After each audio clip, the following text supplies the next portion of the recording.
Hello बच्चों, कैसे आप सभी। आई होप आप सभी बहुत अच्छे होंगे। और आज के इस वीडियो में, आज के इस लेक्चर में हम लोग पढ़ने वाले हैं चुंबकीय बल और चुंबकीय बल से संबंधित कूलॉम का नियम। तो आज के इस वीडियो में, आज के इस लेक्चर में हम लोग कौन से टॉपिक को डिस्कस करेंगे। तो आज हम लोग इस वीडियो में डिस्कस करेंगे चुंबकीय बल और चुंबकीय बल से संबंधित कूलॉम का नियम, यानी magnetic force and Coulomb's law related with magnetic force. तो चलिए बिना देर किए टॉपिक को स्टार्ट करते हैं। तो सबसे पहले हम लोग टॉपिक नेम लिख लेते हैं और फिर बारी बारी उसके बारे में हम लोग चर्चा करेंगे। तो आज हम लोग क्या पढ़ेंगे? तो आज हम लोग पढ़ने वाले हैं चुंबकीय बल और चुंबकीय बल से संबंधित कूलॉम का नियम। आज का टॉपिक क्या है? चुंबकीय बल, चुंबकीय बल और चुंबकीय बल से संबंधित कूलॉम का नियम। चुंबकीय बल से संबंधित कूलॉम का नियम।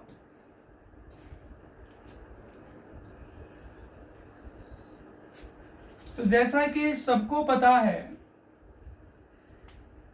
इलेक्ट्रोस्टैट अगर आप पढ़े होंगे तो आपको पता होगा कि विद्युत बल क्या है। दो आवेशों के बीच में जो बल लगता है उसको हम लोग विद्युत बल कहते हैं। दो आवेशों के बीच में लगने वाले बल को क्या कहते थे? विद्युत बल। दो द्रव्यमान वाली वस्तु के बीच में जो बल लगता है उसको हम लोग कहते हैं गुरुत्वाकर्षण बल। ठीक उसी प्रकार दो चुंबकीय ध्रुवों के बीच में, जैसा कि 10th क्लास में या जूनियर सेक्शन में आप चुंबक के बारे में थोड़ा बहुत स्टडी किए होंगे। चुंबक में दो ध्रुव होते हैं, एक को हम लोग उत्तरी ध्रुव कहते हैं, एक को दक्षिणी ध्रुव कहते हैं। तो ये जो चुंबकीय ध्रुव है, इनके बीच में जो बल लगेगा उसी बल को हम लोग क्या कहते हैं? चुंबकीय बल कहते हैं। तो चुंबकीय बल किसे कहते हैं? तो दो चुंबकीय ध्रुवों के बीच में लगने वाले बल को चुंबकीय बल कहते हैं। अगर दोनों ध्रुव समान हुए, जैसे उत्तरी ध्रुव और उत्तरी ध्रुव के बीच बल क्या आएगा, तो हम लोग इलेक्ट्रोस्टैट में पढ़े थे, स्थिर वैद्युतिकी में पढ़े थे कि अगर आवेश समान प्रकृति का हुआ, मतलब प्लस प्लस, तो उनके बीच कैसा बल लग रहा था? प्रतिकर्षण। सेम उसी प्रकार, बिल्कुल उसी तरह अगर उत्तरी ध्रुव और उत्तरी ध्रुव कहा जाएगा तो यहाँ दोनों ध्रुवों की प्रकृति क्या है? समान है। तो यहाँ पे भी कौन सा बल लगेगा? तो प्रतिकर्षण चुंबकीय बल।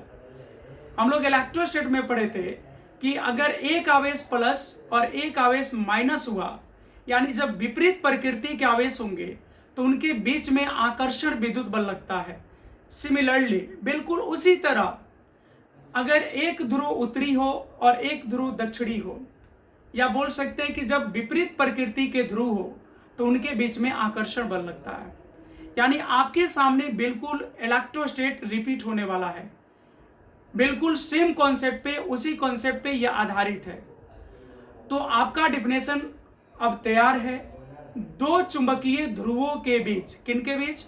दो चुंबकीय ध्रुवों के बीच लगने वाले आकर्षण या प्रतिकर्षण, दो चुंबकीय ध्रुवों के बीच लगने वाले आकर्षण या प्रतिकर्षण बल को चुंबकीय बल कहते हैं। तो चलिए बिना देर किए लिख लेते हैं इसको। कौन सा टॉपिक है? चुंबकीय बल। पहले हम लोग चुंबकीय बल पढ़ेंगे, उसके बाद हम लोग कूलॉम का नियम देखेंगे। चुंबकीय बल यानी magnetic force, magnetic force, magnetic force किसको बोलते हैं? चुंबकीय बल। आइए डिफिनेशन लिख लेते हैं। दो चुंबकीय ध्रुवों के बीच, दो चुंबकीय ध्रुवों के बीच, दो चुंबकीय ध्रुवों के बीच लगने वाले, दो चुंबकीय ध्रुवों के बीच लगने वाले आकर्षण लगने वाले, आकर्षण या प्रतिकर्षण, दो चुंबकीय ध्रुवों के बीच लगने वाले आकर्षण या प्रतिकर्षण बल को चुंबकीय बल कहते हैं। बल को चुंबकीय बल कहते हैं। बल को क्या कहते हैं?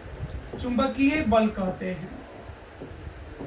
तो आपके सामने आपका डिफिनेशन हो गया। तो चुंबकीय बल किसको कहेंगे आप सभी को पता हो गया। यहां देख लीजिए, दो चुंबकीय ध्रुवों, किसके बीच? दो चुंबकीय ध्रुवों के बीच लगने वाले आकर्षण। आकर्षण कब होगा? जब एक उत्तरी ध्रुव होगा, एक दक्षिणी ध्रुव होगा। जैसे विद्युत बल में कैसे होता था कि जब एक आवेश प्लस है, दूसरा आवेश माइनस है, तो प्लस माइनस के बीच में कैसा बल लगता था? आकर्षण। यानी जब विपरीत प्रकृति होता था तो क्या लगता था? आकर्षण। सेम उसी कॉन्सेप्ट पे, बिल्कुल उसी तर्ज पे, अगर एक ध्रुव उत्तरी है, दूसरा दक्षिणी है, तो उनके बीच में जो चुंबकीय बल लगेगा उसकी नेचर क्या होगी? तो आकर्षण की होगी। अब है कि प्रतिकर्षण कब लगेगा? अगला है प्रतिकर्षण।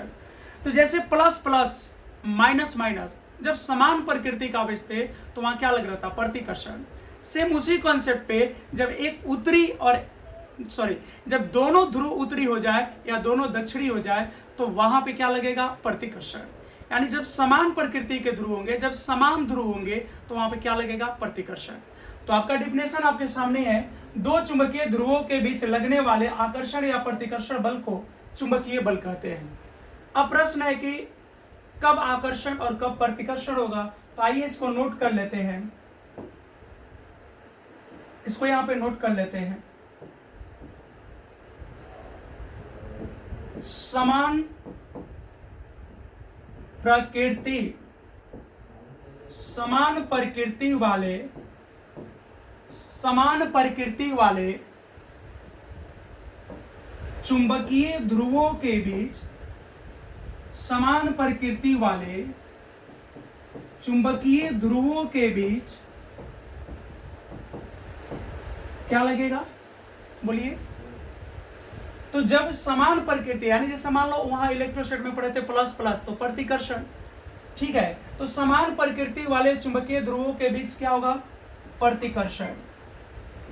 प्रतिकर्षण, चुंबकीय बल, प्रतिकर्षण चुंबकीय बल लगता है तथा विपरीत प्रकृति वाले, विपरीत करने का मतलब समझ रहे हैं? जैसे एक उत्तरी हो जाए, एक दक्षिणी हो जाए, ठीक है, या मतलब एक नॉर्थ पोल हो जाए, एक साउथ पोल हो जाए, तो समान प्रकृति वाले चुंबकीय ध्रुवों के बीच में क्या लगता है? प्रतिकर्षण चुंबकीय बल लगता है। तथा विपरीत प्रकृति वाले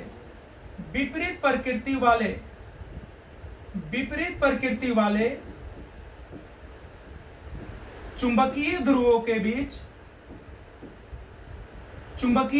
के बीच क्या लगेगा? जब विपरीत प्रकृति होंगे तो उनके बीच क्या लगेगा? आकर्षण। क्या लगेगा? आकर्षण चुंबकीय बल लगता है। आकर्षण चुंबकीय बल लगता है। आकर्षण चुंबकीय बल लगता है। कोई प्रॉब्लम? तो अभी इस फर्स्ट टॉपिक में हम लोग क्या देखें? चुंबकीय बल। तो जैसे आप इलेक्ट्रोस्टैट में पढ़े थे कि दो बिंदु आवेशों के बीच लगने वाले आकर्षण या प्रतिकर्षण बल को विद्युत बल कहते हैं। सेम उसी कॉन्सेप्ट पे, सेम उसी तर्ज पे दो चुंबकीय ध्रुवों के बीच, कितने? दो चुंबकीय ध्रुवों के बीच लगने वाले आकर्षण या प्रतिकर्षण बल को हम लोग चुंबकीय बल कहते हैं। ये कब आकर्षण होगा, इनका प्रकृति कब आकर्षण होगा और कब प्रतिकर्षण होगा, ये बात आपको समझ में आ गया होगा। जब दोनों ध्रुव समान प्रकृति के होंगे, जैसे जब दोनों नॉर्थ नॉर्थ, जब दोनों साउथ साउथ, यानी दोनों उत्तरी ध्रुव हो जाए, दोनों दक्षिणी ध्रुव हो जाए, तो उनके बीच में जो बल लगेगा वो प्रतिकर्षण होगा। जैसे वहां इलेक्ट्रोस्टैट में पढ़े थे प्लस प्लस के बीच प्रतिकर्षण होगा, माइनस माइनस के बीच प्रतिकर्षण होगा। सेम उसी कॉन्सेप्ट पे आकर्षण कब होगा? जब विपरीत प्रकृति का होगा। तो वही अगला नोट्स हम लोग का है कि समान प्रकृति वाले चुंबकीय ध्रुवों के बीच प्रतिकर्षण चुंबकीय बल लगता है। प्रतिकर्षण चुंबकीय बल लगता है, यहां बल लिख लेंगे, प्रतिकर्षण चुंबकीय बल लगता है तथा विपरीत प्रकृति वाले चुंबकीय ध्रुवों के बीच आकर्षण चुंबकीय बल लगता है। तो चलिए ये आपका चुंबकीय बल हो गया। अब इस चुंबकीय बल से संबंधित हम लोग कूलॉम के नियम को देखते हैं। जैसे विद्युत बल से संबंधित कूलॉम का नियम हम लोग पढ़े थे, बिल्कुल उसी प्रकार से हम लोग पढ़ेंगे। आइए देखते हैं कूलॉम का नियम क्या है। तो अगला टॉपिक हम लोग का है कूलॉम का नियम। अगला टॉपिक क्या है? कूलॉम का नियम। क्या है अगला टॉपिक? कूलॉम का नियम। यहां लिख लेंगे हम लोग चुंबकीय बल से संबंधित, चुंबकीय बल से संबंधित, चुंबकीय बल से संबंधित, चुंबकीय बल से संबंधित कूलॉम का नियम, चुंबकीय बल से संबंधित कूलॉम का नियम, चुंबकीय बल से संबंधित कूलॉम का नियम। यानी Coulomb's law related with magnetic force, magnetic force से रिलेटेड कूलॉम्स लॉ हम लोग को पढ़ना है। अभी इससे पहले हम लोग क्या डिस्कस कर रहे थे? चुंबकीय बल। अब चुंबकीय बल से संबंधित कूलॉम के नियम देखेंगे हम लोग। तो चलिए कूलॉम का नियम क्या है भाई? तो आप इलेक्ट्रोस्टैट में पढ़े थे, वहां पे भी कूलॉम का नियम पढ़े थे। उसके लिए दो आवेश का होना जरूरी था, यहां पर दो चुंबकीय ध्रुव का होना जरूरी है। चुंबकीय ध्रुव क्या है? तो किसी भी चुंबक का जो शक्ति होता है वह चुंबक में एक खास बिंदु पर निहित होता है, समाहित होता है, या बोले तो उपस्थित होता है। चुंबक में एक खास बिंदु पर उस चुंबक की शक्ति निहित होती है और उसी जगह को हम लोग कहते हैं चुंबकीय ध्रुव। ठीक है, तो यहां पे हम दो चुंबकीय ध्रुव ले लेते हैं। कितने? दो चुंबकीय ध्रुव ले लेते हैं।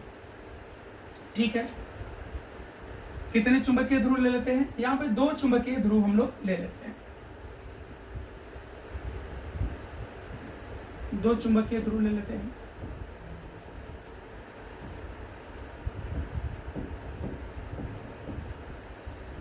एक की ध्रुव प्रबलता को हम M1 मान लेते हैं। चुंबकीय ध्रुव की जो शक्ति होती है, जो उसका पावर होता है, जो स्ट्रेंथ होता है, जो उसका सामर्थ्य होता है, शक्ति होता है, उसको हम लोग ध्रुव प्रबलता के नाम से जानते हैं। तो एक यहाँ पे चुंबकीय ध्रुव की ध्रुव प्रबलता M1 मान लिए और दूसरे चुंबकीय ध्रुव की ध्रुव प्रबलता को M2 मान लिए, और दोनों चुंबकीय ध्रुवों के बीच की दूरी को हम R मान लेते हैं।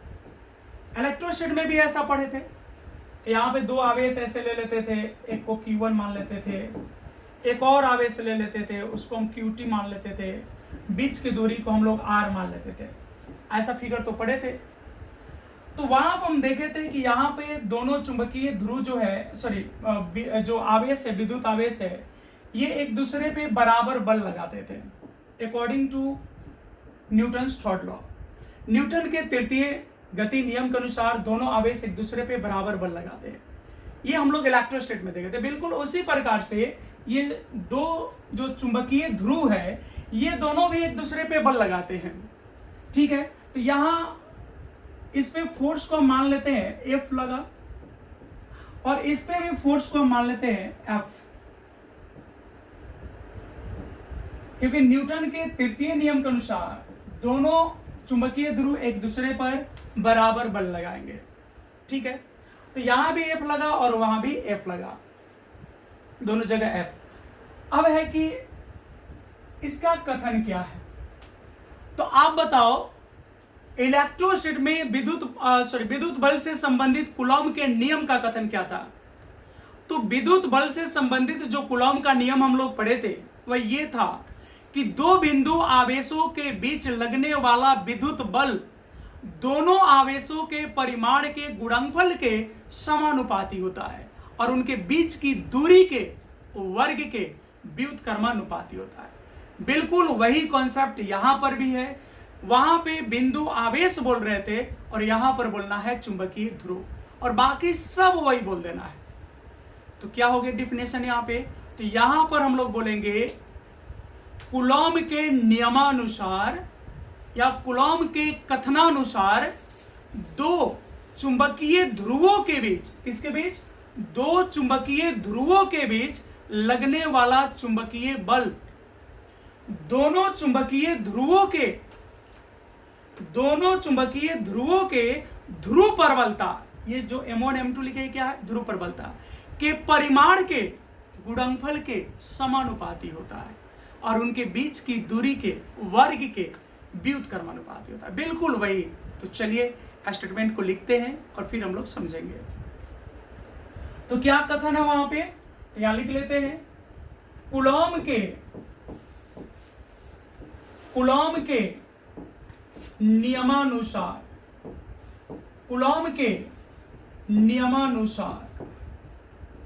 किसके कथन से? कूलॉम के।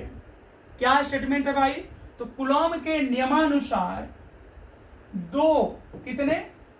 दो चुंबकीय ध्रुवों के बीच,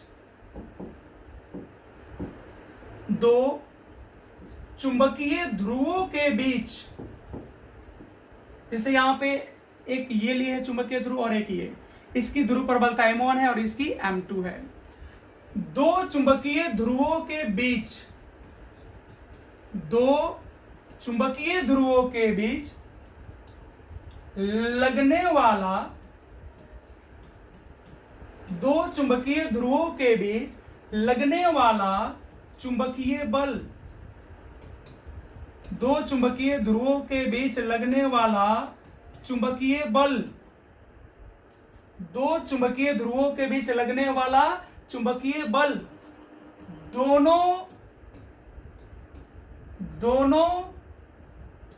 चुंबकीय ध्रुवों के, दोनों चुंबकीय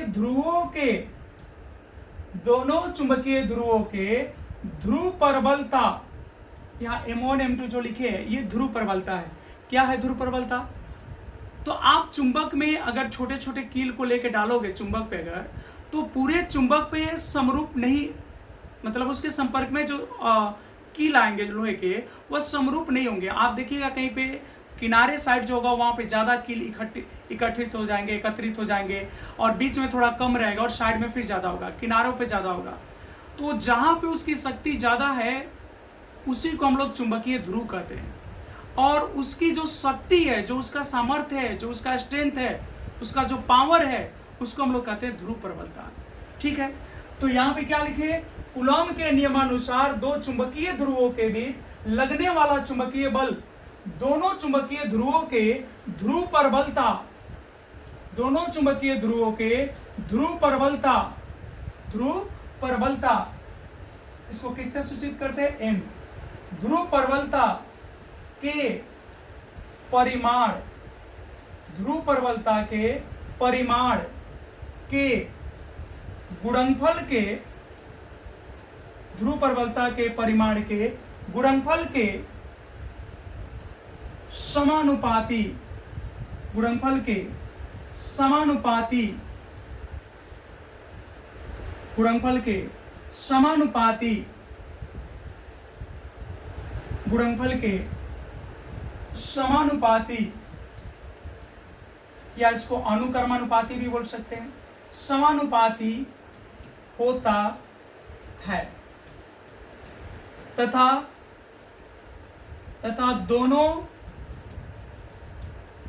दोनों चुंबकीय ध्रुवों के, तथा दोनों चुंबकीय ध्रुवों के बीच की दूरी, तथा दोनों चुंबकीय ध्रुवों के बीच की दूरी के वर्ग के, बीच की दूरी के वर्ग के क्या होगा? विद्युत बल कूलॉम के नियम में भी पढ़े थे, वहां पे भी बताए थे। दो आवेशों के बीच लगने वाला विद्युत बल दोनों आवेशों के परिमाण के गुणनफल के समानुपाती होता है और उनके बीच की दूरी के वर्ग के व्युत्क्रमानुपाती होता है। बिल्कुल वही कॉन्सेप्ट यहाँ पे भी है। बीच की दूरी के वर्ग के क्या होता है, व्युत्क्रमानुपाती होता है। बीच की दूरी के वर्ग के व्युत्क्रमानुपाती होता है। क्लियर है? यहां तक क्लियर होगा?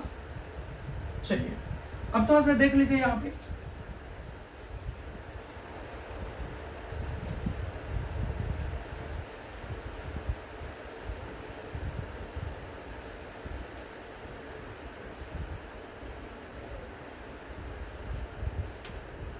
ठीक है,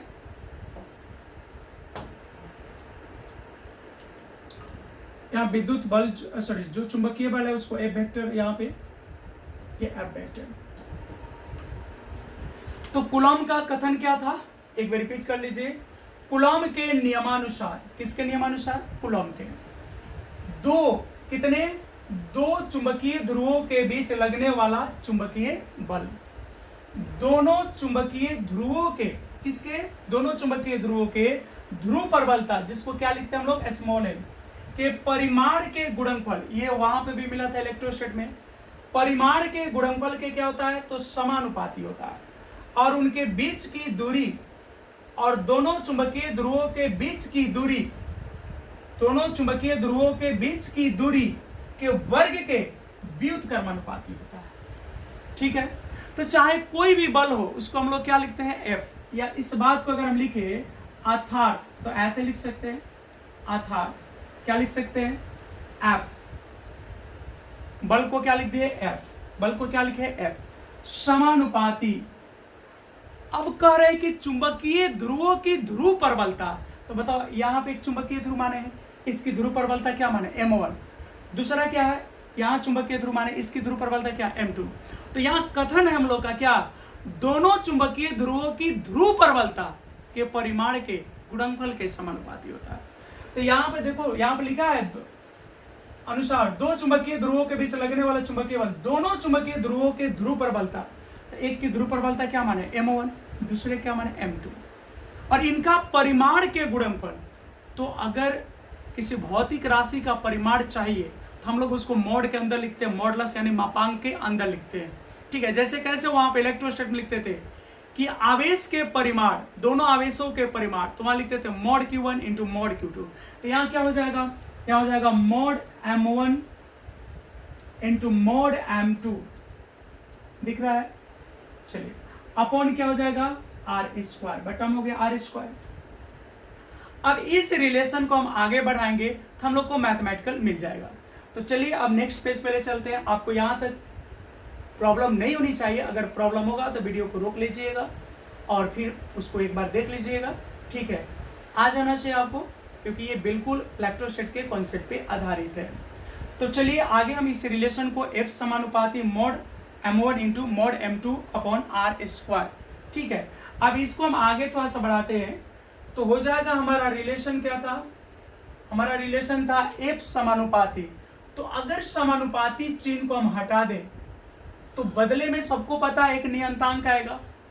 जैसे वहां हम लोग क्या लिखे थे, तो वहां हम लोग यही लिखे थे ना, F समानुपाती मॉड M1, क्या लिखे थे, यहां पर लिखे थे F समानुपाती mod M1 into mod M2 और बटा में क्या था, R², ये लिखे थे हम लोग। अगले पेज पे लो, देख लो, यहाँ पे अगले पेज पे था, देख लो, यहाँ पे दिख रहा है, यहाँ पे क्या लिखे थे हम लोग, F समानुपाती mod M1 into mod M2 upon R²। M1 M2 आपको पता क्या था, ये चुंबकीय ध्रुव की ध्रुव प्रबलता। चुंबकीय ध्रुव की ध्रुव प्रबलता क्या है, चुंबकीय ध्रुव की जो शक्ति होती है, जो पावर होती है, उसी को हम लोग ध्रुव प्रबलता कहते हैं। ठीक है, तो इस रिलेशन को हम आगे बढ़ा रहे हैं, इस रिलेशन को क्या कर रहे हैं, हम आगे बढ़ा रहे हैं। तो देखिए इस रिलेशन को आगे बढ़ा रहे हैं, तो अगर ये समानुपाती चिन्ह हटेगा तो सबको पता है जब भी कोई संबंध को हम समीकरण में बदलते हैं, जब किसी रिलेशन को इक्वेशन में बदलते हैं, और जब वहां पे समानुपाती नियंतांक को, सॉरी, जब समानुपाती चिन्ह को हटाएंगे तो उसके बदले में हम लोग नियंतांक यूज करते हैं। तो इसको हटा के बदले में हम लोग क्या लिखेंगे, कापा, जनरली हम लोग के भी बोल लेते हैं। ठीक है, बोलचाल की भाषा में हम लोग के बोल के पढ़ लेते हैं, कापा। तो F इक्वल टू हो गया के mod M1 mod m2 upon r square. ठीक है, अब सबको पता है यहां पे ये k क्या है भाई, तो जहां k एक समानुपाती नियतांक है, ये k क्या है, तो यहां पे k जो है एक समानुपाती नियतांक है, समानुपाती नियतांक है, तथा इसका मान अगर इलेक्ट्रोस्टेट होता तो k के बदले में हम लोग लिखते हैं 1/4 पाई एप्सिलॉन नॉट। ये किसके लिए हम लोग लिखते हैं, इलेक्ट्रोस्टेट के लिए लिखते हैं। स्थिर वैद्युतिकी में अगर कूलॉम का नियम पढ़ते तो ये लिखते हैं। इलेक्ट्रोस्टैटिक्स में यहां हम लोग मैग्नेट पढ़ रहे हैं, तो मैग्नेट में हम लोग k का मान क्या होता है, μ0/4 पाई। क्या होता है, μ0/4 पाई, जहां k एक समानुपाती नियतांक है तथा इसका मान कौन पद्धति में, एसआई पद्धति में। कौन पद्धति में, एसआई पद्धति में, सीजीएस में नहीं, एसआई पद्धति में हवा या निर्वात के लिए, हवा या निर्वात के लिए, हवा या निर्वात के लिए, हवा या निर्वात के लिए कितना होता है, μ0/4 पाई न्यूटन पर एम्पियर स्क्वायर होता है। ये जो k यहां पाया, इसके ये जो k है क्या है, एक समानुपाती नियतांक है और इसका मान एसआई पद्धति में हवा निर्वात के लिए होता है μ0/4 पाई न्यूटन पर एम्पियर स्क्वायर। अब इस वैल्यू को इसमें अगर हम रख ले तो हमारा रिलेशन क्या बन जाएगा, अगर इस वैल्यू को यहां पे रख ले तो हम लोग का रिलेशन हो जाएगा F equal to μ0/4 pi, μ0/4 pi mod m1 into mod m2 upon r square. और यही हमारा रिलेशन है कूलॉम नियम का, यही हमारा रिलेशन है कूलॉम के नियम का। तो बिल्कुल इलेक्ट्रोस्टेट के जैसा रह गया, वहां पे था F equal to 1/4 pi epsilon naught mod q1 into mod q2 upon r square. बिल्कुल उसी के जैसा है, आप महसूस कर रहे होंगे अगर आप इलेक्ट्रोस्टेट पढ़ के आए तो। ठीक है, अब यहां से अगर हम कहें कि जो यहां पे जो चुंबकीय ध्रुव थे,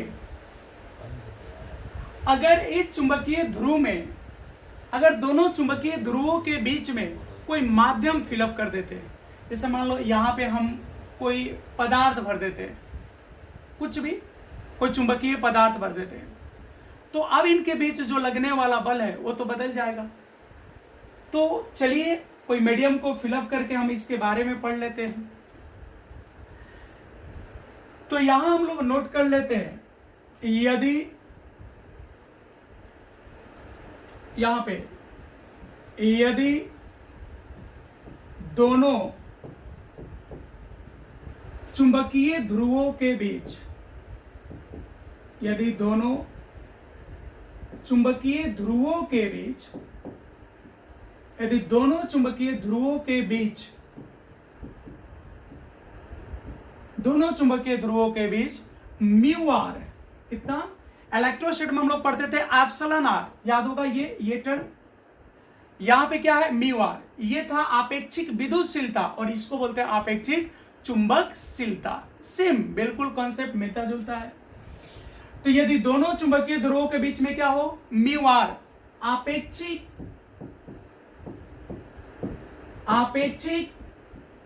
चुंबकशीलता वाला माध्यम हो। कौन सा माध्यम, कोई भी माध्यम जिसकी आपेक्षिक चुंबकशीलता हमने क्या माना है, म्यू आर। यदि दोनों चुंबकीय ध्रुवों के बीच म्यू आर आपेक्षिक चुंबकशीलता वाला माध्यम हो, चाहे भरा हो, चुंबकशीलता वाला माध्यम भरा हो, चुंबकशीलता वाला माध्यम भरा हो,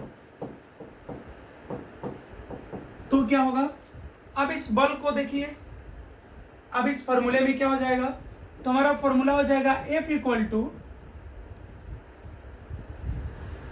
अब इस μ0 में म्यू आर क्या हो जाएगा, मल्टीप्लाई हो जाएगा। जैसे वहां पे पढ़े थे एप्सिलॉन नॉट में एप्सिलॉन आर मल्टीप्लाई हो रहा था, तो ये बराबर हो जाएगा mu naught into mu R upon 4 pi mod m1 into mod m2 upon R square. ये हो गया। जैसा कि आप इलेक्ट्रोस्टेट में पढ़े थे, epsilon naught into epsilon R को हम लोग क्या बोलते थे, एप्सिलॉन। ये हमारा निर्वात या हवा का विद्युतशीलता था, या अपेक्षिक विद्युतशीलता था। तो जब किसी भी माध्यम के अपेक्षिक विद्युतशीलता में निर्वात की विद्युतशीलता से गुना करते हैं तो उस माध्यम का वास्तविक विद्युतशीलता मिलता है। उसी तरह हम लोग चुंबकशीलता के कॉन्सेप्ट को पढ़ेंगे। तो अब ये फॉर्मूला हमारा हो जाएगा, अब हो जाएगा चूंकि mu naught into mu R equal to क्या हो जाएगा, म्यू होता है। अब इसी आधार पे इसको अगर हम रख दे तो एफ इक्वल टू हो जाएगा म्यू अपॉन 4 पाई, क्या हो जाएगा, mu upon 4 pi mod m1 into mod m2 upon R square. तो ये हमारा फाइनल फॉर्मूला हो गया। कोई प्रॉब्लम? आराम से देखिएगा, आराम से सुनिएगा, बिल्कुल समझ में आएगा। ठीक है।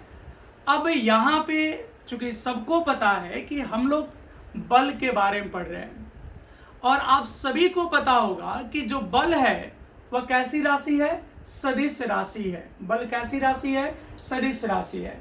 ऐसे आप स्क्रीनशॉट कर सकते हैं, बट अगर वीडियो सुन के लिखेंगे तो ज़्यादा बेटर होगा। तो बल कैसी राशि है, सदिश राशि है। एक बल को अगर छोड़ दे, जहां बल बोल रहे हैं लेकिन वह सदिश नहीं है, विद्युत वाहक बल।